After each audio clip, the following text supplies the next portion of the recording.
Hello' everyone আৰু আপোনালোকৰ বাবে লৈ আহিছোঁ এখন বিশেষ কিতাপ আৰু কিতাপখন হ'ল breaking the challenge a journey of mind আৰু বিশেষ কিতাপখন লিখিছে Nikunja Sharma and he is a grandson of Sahityarathi Lakshminath Bezbaroa আৰু তেখেতে স্নাতকোত্তৰ ডিগ্ৰী সমাপন কৰি বৰ্তমান চৰকাৰী বাণীকান্ত শিক্ষক প্ৰশিক্ষণ মহাবিদ্যালয়ত BEd ডিগ্ৰী লাভ কৰি আছে and he began his literature journey as a co-author in anthologies such as Suppressed Emotion with an Expression Moments, Secret Crush and प्यार को पाना भी एक इम्तिहान है. He served as Literature Secretary of Ohomia Yuva Jagaran Samiti,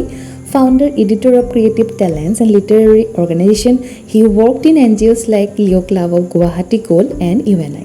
He has also represents Assam internationally in literary and academic platforms, including a world record anthology and global quiz competition. আৰু এই কিতাপখন বিশেষ কিয় গতিকে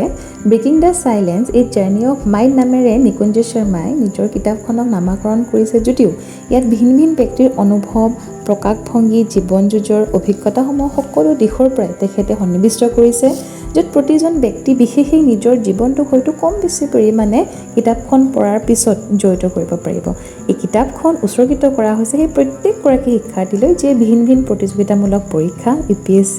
ষ্টেট PSC ইত্যাদিৰ প্ৰস্তুতিও চলাই আছে আৰু এই কিতাপখন প্ৰকাশ হৈছিলে এইটো বছৰৰে অৰ্থাৎ 2025 চনৰে 10 মাৰ্চ তাৰিখে আৰু ইয়াক আনুষ্ঠানিকীকৰণ কৰা হৈছিলে 2025 চনৰে 16 মাৰ্চ তাৰিখে আৰু আপোনালোক সকলোকে জনাবলৈ পাই মই সুখী হৈছোঁ যে নিকুঞ্জ শৰ্মাৰ এই কিতাপখনে অসমৰ মুখ্যমন্ত্ৰী ডক্টৰ হিমন্ত বিশ্ব শৰ্মা ডাঙৰীয়াৰ পৰাও স্বীকৃতি লাভ কৰিবলৈ সক্ষম হৈছে এই বিশেষ কিতাপখন এমেজনত উপলব্ধ আছে যদি আপোনালোকে পঢ়িবলৈ বিচাৰে তেতিয়াহ'লে এমেজনলৈ গৈও ইয়াক ক্ৰয় কৰিবলৈ পাৰিব এই ভিডিঅ'টো ডেছক্ৰিপশ্যনতে মই এই কিতাপখনৰ এমেজনৰ লিংকটো দি থৈ দিম আপোনালোকে সেই লিংকটোত গৈ ক্ৰয় কৰিব পাৰিব আৰু লগতে আমাৰ এই বিশেষ কিতাপখনৰ যি বিশেষগৰাকী অথৰ তেখেতৰ ইনষ্টাগ্ৰামৰ লিংক আৰু লগতে তেখেতৰ যি contact number with email ID মই স্ক্ৰীণত লগাই দিম গতিকে আপোনালোকে তেওঁকো কণ্টেক্ট কৰি এই বুকখন ক্ৰয় কৰিব পাৰিব